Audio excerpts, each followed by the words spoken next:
숨가쁘게 살다 보니까 벌써 한 해도 반이 지나고 또 이제 가을이 돼서 벌써 한 해를 서서히 정리하는 그런 때가 벌써 됐습니다.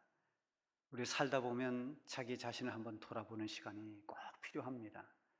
내가 지금까지 어떻게 살아왔는가, 또 내가 지금 살고 있는 이 내 삶의 현 자리는 어떤 자리인가, 또 앞으로 나는 어떻게 삶을 살아가야 할 것인가, 이렇게 자기 점검을 하는 시간이 누구에게나 다 필요합니다. 마치 축구를 하는 선수들이 전반전을 격렬하게 뛰고 잠깐 쉬면서 그 하프타임에 전반전에 어떻게 뛰었는지 그걸 잘 분석해서 새로운 전략을 짜기도 하고 또 좋은 묘안을 가지고 후반전을 맞는 이런 하프타임과 같은 시간을 우리는 가져야 됩니다.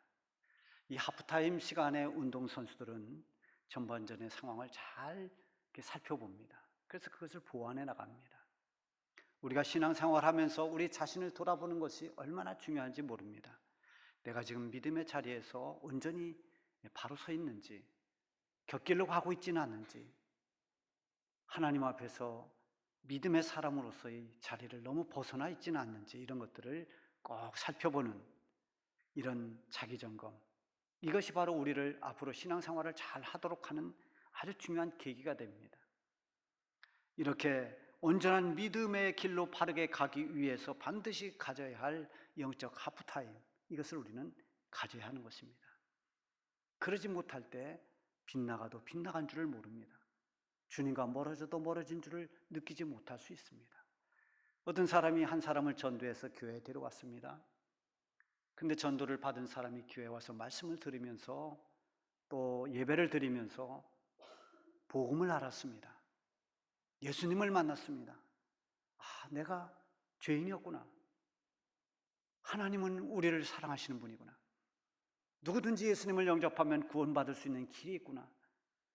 이렇게 자기를 돌아보는 시간, 자기를 점검하는 인생의 전환점이 되면서 그때부터 열심히 신앙생활을 합니다.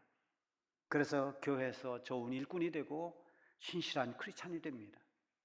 근데 전도를 했던 사람은 그냥 타성해져서 교회를 왔다 갔다 하지만 자기 점검하는 시간이 없다 보니까 어려움이 오고 이런 코로나 같은 여러 가지 어떤 어려운 상황에 접했을 때 자꾸 그 현실에 밀려서 하나님과 멀어집니다.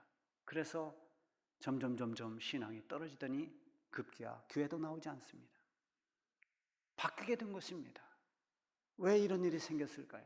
한 사람은 자기를 돌아보았고 한 사람은 자기를 돌아보는 시간을 갖지 못한 것입니다. 여러분, 이 세상이 복잡하면 복잡할수록, 바쁘면 바쁠수록, 또 마음이 상하거나 또는 근심거리가 많을수록 우리는 하나님 앞에서 자신을 돌아볼 수 있는 시간을 반드시 가져야 됩니다. 물론 해답처럼 나와 있는 기도하는 시간, 기도하는 것이 제일 좋은 답이 되겠습니다마는 기도 외에도 때로는 자기를 돌아보는 시간을 갖는 것, 산책을 하면서 또는 여행을 하면서 또는 어떤 취미생활을 하면서도 자기를 돌아볼 수 있는 시간을 얼마든지 가질 수가 있습니다. 혼자 생각하는 것이 운동이 되었든 산책이 되었든 여행이 되었든 기도가 되었든 뭔가 자기를 돌아볼 수 있는 이런 시간을 갖는다는 것은 대단히 중요한 것입니다. 어쨌든 중요한 것은 우리 일상에 쫓겨서 자기를 돌아볼 시간, 그 기회를 놓치지 말라는 것입니다. 조용하고 차분하게 자기를 돌아보면서 내가 현재 서 있는 이 자리가 어떤 곳인지 하나님 앞에서 돌아보는 것은 우리가 반드시 가져야 할 지혜로운 일입니다. 오늘 본문에 보면 이스라엘 백성들이 저 광야를 지나서 이제 요단을 건너서 가나안 땅에 첫 발을 디딘 후에 그곳 평지에 진을 쳤습니다. 정신없이 기적으로 요단을 건너왔습니다. 이스라엘 백성들이 이제 멀리 저 여리고성이 보이는 그 여리고성 앞 평지에 진을 치고 있는 중입니다. 그런데 하나님께서 그들에게 아주 중요한 것을 시행하도록 명령을 하십니다. 이제 지금은 여호수아가 이끄는 이 광야에서 태어났던 기존 기성세대들이 아닌 새로운 세대를 이끌고 온 이 여호수아에게 마치 자기들을 돌아보는 시간을 갖는 것처럼 인생의 하프타임처럼 그렇게 하나님께서 그들에게 그들에게 다시 한번 재정비할 수 있는, 자기들을 돌아볼 수 있는 그런 기회를 하나님이 주신 것입니다. 그것은 바로 할례를 행하도록 한 것입니다. 이스라엘 백성들이 길갈에서 진치고 다시 한번 돌아봐야 할 것들이 무엇인지를 이 할례를 통해서, 또 그 전후를 통해서 여러 가지 하나님이 주시는 그런 이스라엘 백성들에게 돌아볼 수 있는 기회, 그것이 무엇인지를 살펴보면서 우리도 오늘을 살아가는 우리가 사는 지금 이 자리에서 돌아볼 것이 무엇인가를 다시 한번 깊이 깨닫는 시간이 되기를 바랍니다. 먼저는 그들이 있는 자리는 하나님의 은혜로 말미암아 된 것이라는 사실입니다. 1절 말씀에 보면 길게 쭉 되어 있습니다. 요단 서쪽의 아모리 사람의 모든 왕들과 해변의 가나안 사람의 모든 왕들이 여호와께서 요단물을 이스라엘 자손들 앞에서 말리셨고 우리를 건너게 하셨음을 듣고 마음이 녹았고 이스라엘 자손들 때문에 정신을 잃었더라. 자, 이스라엘 백성들이 요단강을 어떻게 건너왔습니까? 지금은 요단강이 사실 강 같지를 않습니다. 그냥 큰 하천 정도 되는 것처럼 이게 굉장히 폭이 좁아졌어요. 근데 그 당시에는 걸어서는 건널 수 없는, 그래서 요단을 강이라고 불렀습니다. 굉장히 넓은, 그래서 그냥 건널 수 없는 곳입니다. 그런데 그 수많은 이스라엘 백성들이 그 요단을 건너야 됩니다. 이게 보통 문제가 아닙니다.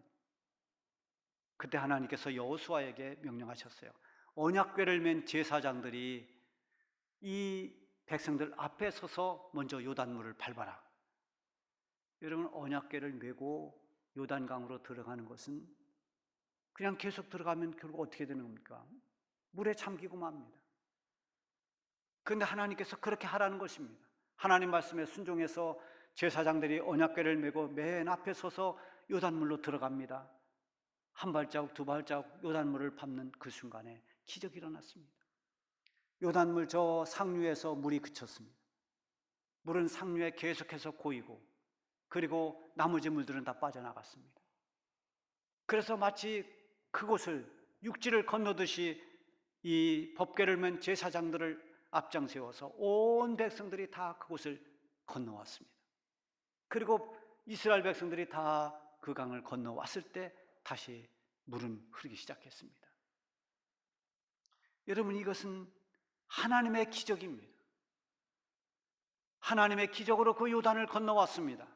사람이 할 수 없는, 오직 하나님만이 하실 수 있는 하나님의 능력으로, 하나님의 은혜로 그들은 요단을 건너서 지금 가나안 땅을 밟게 된 것입니다. 그런데 이것뿐만이 아니라 단순히 이스라엘 백성들이 요단을 기적으로 건너왔다는 이 사건으로 끝난 것이 아니라 이전부터 이 이스라엘 백성들에 대한 소문이 가나안 땅에 쫙 퍼져 있었습니다. 저 이스라엘 백성들이 그들이 섬기는 여호와 하나님이 계시는데 그 하나님이 이스라엘 백성들을 이끌고 계시더라. 그러면서 이 가나안 사람들이, 이미 이스라엘 백성들이 지금 이 가나안 땅으로 온다는 소식을 들으면서 굉장히 겁에 질려 있습니다. 두려움에 떨고 있습니다. 그래서 여리고를 정탐했던 정탐꾼들의 말에 의하면은 이미 그 여리고 주민들도 이스라엘 백성들로 하여금 그들의 간담이 녹았다, 이렇게 보고를 합니다. 다 겁에 질려 있는 겁니다. 두려운 마음을 가지고 있었습니다. 그런데 지금 요단을 건너오는 이스라엘 백성들을 보니까 그 요단을 마치 마른 땅을 건너오듯이 그렇게 다 건너왔습니다. 그 소문이 퍼지면서 이 아모리 사람들의 왕, 가나안 여러 왕들이 다 마음이 녹았고 정신을 잃었다, 이렇게 표현합니다. 정신을 잃을 정도였습니다. 도대체 이 백성들은 어떤 백성이냐? 저들을 인도하는 하나님은 어떤 분인가? 어떻게 이런 일이 일어날 수 있을까? 여러분, 이 모든 것들은 이스라엘 백성들이 계획한 바가 아닙니다. 그들이 짜놓은 전략이 아닙니다. 그들은 하나님 말씀에 순종하며 그냥 여기까지 왔습니다. 그러는 동안에 하나님은 계속해서 이 이스라엘 백성들과 함께 해주셨습니다. 그 주변에 가나안 땅의 모든 주민들의 마음을 하나님이 흔들어 놓았습니다. 하나님께서 여호수아에게 약속하셨던 말씀을 하나하나 지금 이행해 나가고 계시는 것입니다. 여호수아를 불러서 하나님께서 뭐라고 말씀하셨습니까? 내가 네게 명한 것이 아니냐? 강하고 담대하라. 두려워 말며 놀라지 말라. 네가 어디로 가든지 네 하나님 여호와가 너와 함께 하느니라. 이것이 하나님께서 여호수아에게 주신 말씀입니다. 이 말씀 하나 붙잡고 지금 이 가나안 땅을 향해 들어가고 있습니다. 요단강을 기적처럼 건너왔습니다. 하나님이 그러는 동안에 그 주변에 여러 주민들의 마음을 다 녹였습니다. 하나님 백성들이 가나안 땅을 향할 때부터 요단에 건너와서 이곳 길갈에 진치고 있는 지금까지 하나님은 이스라엘 백성들을 위해서 일하고 계셨습니다. 보이지 않는 하나님의 그 능력의 손으로 그들을 인도하고 계셨습니다. 그러므로 길갈에서 진을 치고 있는 이 이스라엘 백성들은 그곳에서 지금의 이 자리가 하나님의 은혜로 있는 자리라는 것을 기억해야 하는 자리인 것입니다. 오늘 우리가 있는 우리의 자리, 역시 우리가 알지 못하는 여러 가지들, 우리가 미처 깨닫지 못하지만 하나님의 은혜가 있었기 때문에 오늘 우리가 여기에 있는 것입니다. 우리가 지금 믿음의 자리에 있고 예배하는 이 자리에 있고 어떤 고난이 있다 하더라도 하나님의 인도하심 가운데 우리가 있고, 우리는 이 땅을 살고 있지만 우리의 소망을 저 천국에 두고 천국 백성으로 하나님을 바라보며 살아가는 하나님 백성으로, 하나님 자녀로 우리가 살고 있다면 우리가 있는 이 자리야말로 하나님의 은혜로 오늘 여기 있게 된 것입니다. 내가 내 힘으로 살아온 것 같지만 그렇지 않습니다.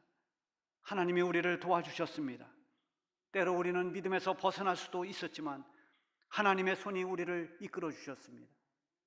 우리는 수없이 넘어지고 또 빗나갈 수 있는 그런 사람들이지만 하나님께서 능력의 오른손으로 우리를 붙들어 주셨습니다. 내가 지금 서 있는 삶의 자리에서 다시 한번 이 자리가 하나님의 은혜로 여기 있다는 것을 깨닫고 감사하며 하나님께 영광을 돌리시기 바랍니다. 두 번째는 하나님께서 이스라엘 백성들에게 정체성을 회복시켜 주셨습니다. 하나님께서 이스라엘 백성들에게 잊어버리고 있던 하나의 의식을 행하도록 했는데 그것이 바로 말씀드린 할례입니다. 2절에 보면 그때 여호와께서 여호수아에게 이르시되 너는 부싯돌로 칼을 만들어 이스라엘 자손들에게 다시 할례를 행하라. 다시 할례를 행하라. 전에는 할례를 행했습니다. 그런데 광야 40년을 지나오는 동안 할례를 행하지 못했습니다. 여기 따라온 대부분의 거의 모든 백성들이 할례를 행하지 않았습니다. 다시 할례를 행하라. 그동안 멈추고 있던 이 할례를 다시 행하도록 했습니다. 처음 할례를 한 것은 아브라함 때입니다. 하나님께서 아브라함을 부르셔서 명령하십니다. 창세기 17장에 보면 하나님이 이렇게 말씀하시죠. 너희 중에 남자는 다 할례를 받으라. 이것이 나와 너희와 너희 후손 사이에 지킬 내 언약이니라. 너희는 포피를 베어라. 이것이 나와 너희 사이의 언약의 표징이니라. 그러면 이 할례라고 하는 것은 하나님의 백성이라고 하는 하나님과 맺은 언약의 표징이었습니다. 할례를 행함으로써 여호와 하나님이 나의 하나님이요 나는 하나님의 백성이다라고 하는 이 약속된 표식을 하는 것입니다. 할례를 행한 이스라엘 백성들은 언제 어느 때라도 나는 하나님의 백성이다라는 이 인식을 놓치지 않았습니다. 그것이 바로 그들의 정체성이 되었습니다. 나는 할례 받은 민족이다. 나는 하나님 백성이다. 이런 자기 정체성을 회복하고 그 정체성을 붙들고 살아가는 게 굉장히 중요합니다. 나는 누구인가? 이집트에 가면은 예수님이 애굽으로 피난할 때 사셨던 그곳에 예수 피난교회가 하나 세워져 있어요. 성지순례를 하면 이집트를 가면 거기를 한번 꼭 들려봅니다. 거기에 가면 그 지역에 사는 사람들이 굉장히 가난합니다. 그런데 그들이 다 보면 기독교 신자들입니다. 콥트교라고 하죠. 그 콥틱이라는 지역이라고 그렇게 부르기도 합니다만 그 콥트교 신자들은 다 기독교 신자들입니다. 이들은 국가적으로 굉장히 불이익을 당합니다. 그럼에도 불구하고 우리는 예수님을 믿는 기독교 신자라는 그것을 아주 강하게 붙들고 살아갑니다. 이런 정체성을 놓치지 않습니다. 어떤 고난과 어떤 박해가 있어도 그들은 신앙을 지키면서 살아가고 있습니다. 가끔 이슬람 테러, 그 IS 같은 데서 이집트에서 무슨 사건이 일어나고 그러면 되게 여기를 공격한 겁니다. 이슬람 국가인 이 이집트에서 기독교 신앙을 지킨다는 게 얼마나 어렵겠습니까? 이들은 아이들이 태어나면 어릴 적에 이 손목에다가 너는 기독교 신자다 해서 십자가 표시를 문신을 하나 해줍니다. 그러니까 보니까 아이들이 다 손목에 그 문신이 십자가가 있어요. 그들은 그것을 보면서 나는 예수 믿는 사람이다. 나는 기독교 신자다. 그런 자기 정체성을 잊어버리지 않는 겁니다. 이스라엘 백성들이 이 길갈에서 할례 의식을 다시 행하면서 다시 한번 그들 가슴속 깊이 새긴 게 있습니다. 내가 누구인가? 내가 누구인가 하는 이 정체성입니다. 나는 하나님의 백성이다. 나는 하나님께 속해 있고 내 삶의 주인은 하나님이시다. 하나님 백성이라고 하는 이 자기 정체성은 앞으로 가나안 정복을 하는 데 있어서 꼭 필요한 영적인 그런 무장과도 같은 것입니다. 할례는 형태는 다르지만 지금으로 하면 세례와 같은 것입니다. 예수님이 오신 이후에는 그리스도 안에서 하나님을 믿는 성도들이 세례를 받습니다. 세례라고 하는 것은 과거에 죄 가운데 살았던 나의 옛사람은 예수 안에서 죽었고 이제는 예수님으로 말미암아서 나는 새 사람이 되었다라는 이 표가 세례입니다. 따라서 세례는 예수님으로 말미암아 구원받은 하나님의 자녀의 표식인 것입니다. 그런데 예수님이 이 세례를 주는 데 있어서 예수님은 직접 자신이 희생이 되었습니다.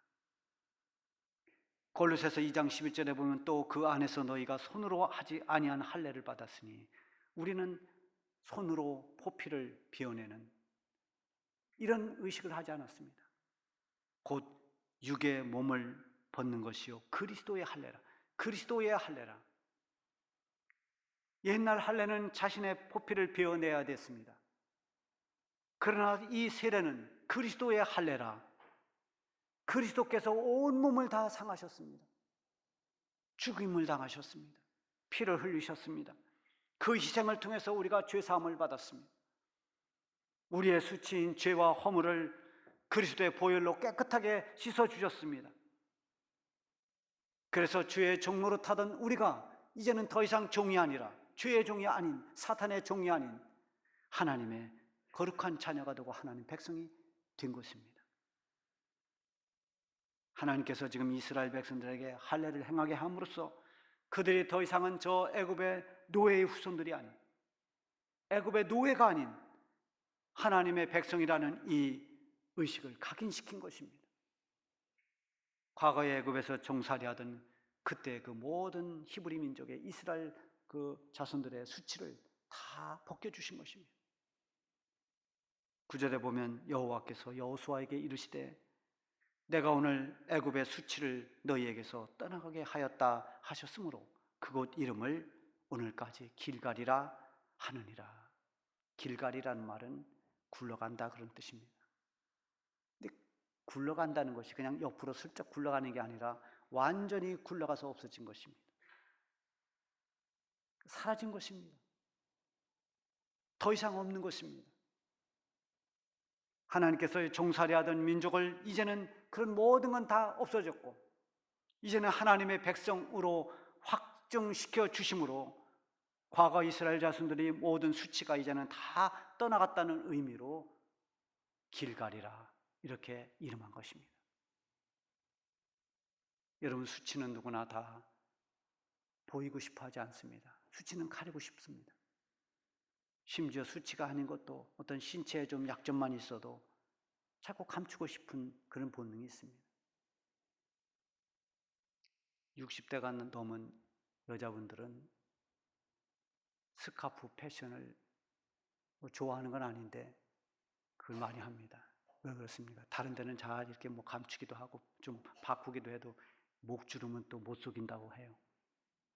그러니까 이 목을 가리려면 이 주름을 좀 가려야 될 거 아닙니까? 또 그런 것뿐만 아니라 뭔가 좀 감추고 싶은 부분, 이게 좀 내가 수치스럽게 생각하면 자꾸 가리고 싶습니다.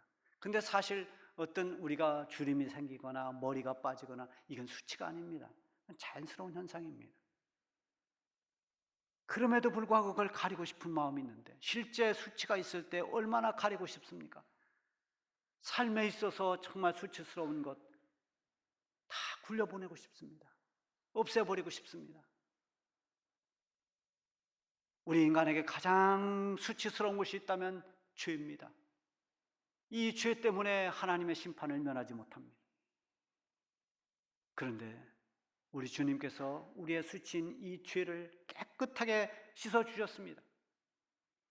죄 아래서 종살이 하던 그 수치가 다 떠나가게 하시고 이제는 하나님의 백성으로 구원받은 성도로 우리를 살게 하신 것입니다. 이것이 바로 길갈에서 할례를 행하면서 하나님이 이스라엘 백성들에게 주신 은혜인 것입니다. 오늘 이 은혜를 생각하면서 우리는 우리가 예수 믿고 구원받고 우리의 모든 죄의 종살이 하던 사단의 종로로 타던 모든 게 이제 떠나가고 하나님 거룩한 백성이 되었다는 우리 정체성을 회복한다는 게 얼마나 축복인 줄을 여러분들이 깨달으시길 바랍니다. 그리고 또 한 가지는 이 길갈에서 하나님의 주신 그 은혜는 위험 속에서도 하나님이 그들을 보호해 주셨다는 것입니다. 8절에 보면은 또 그 모든 백성에게 할례 행하기를 마침에 백성이 진중 각 처소에 머물며 낫기를 기다릴 때, 이런 할례를 자세히 설명을 안 해도 여러분들이 눈치를 다 채실 겁니다.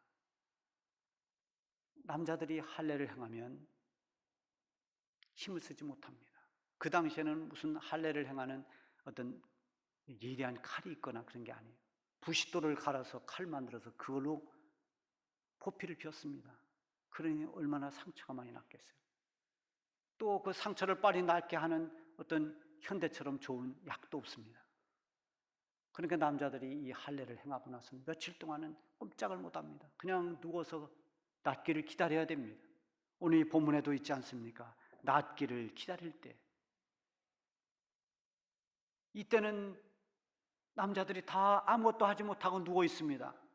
만일 이때 저 여리고성에서 이 모습을 보고 이스라엘 백성들을 공격했더라면 그들은 아무 대항도 하지 못하고 그냥 다 멸망했을 것입니다.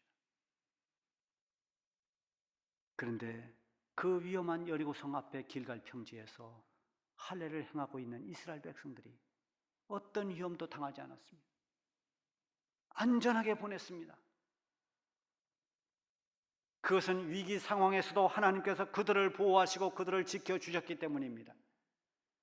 하나님은 언제나 우리를 지키시고 우리를 인도하시는 우리의 목자시요 우리의 보호자십니다. 우리가 인생의 수없이 많은 위기 속에서도 하나님만이 우리의 영혼을 지켜주시고 보호해 주실 수 있는 그런 분이 하나님밖에 없습니다. 여러분, 지금은 우리가 있는 이 삶의 자리가 어쩌면 앞으로 가나안 땅 정복을 앞두고 있는 이스라엘 백성들처럼 헤쳐나가야 할 일이 많은 그런 때에 우리는 있습니다. 앞으로 우리가 겪을 세상은 어떤 세상이 될지 여러 가지 일들이 걱정되는 일들이 많습니다. 근심과 염려에 빠질 수 있는 그런 정황입니다. 어느 면을 보아도 그렇습니다. 그러나 조용히 우리를 돌아보면 지금까지 살아온 것은 하나님의 은혜였습니다. 그리고 이런 때일수록 우리가 하나님의 백성이라는, 하나님의 자녀라고 하는 이 정체성을 잃지 않고 믿음을 지켜 나가고 어두운 시대와 맞설 수 있는 영적인 재무장을 하면 하나님은 어떤 상황이 펼쳐져도 길갈에서 주셨던 그 은혜처럼 오늘 살아가는 저와 여러분들에게 하늘의 은혜로 우리를 축복해 주실 것입니다.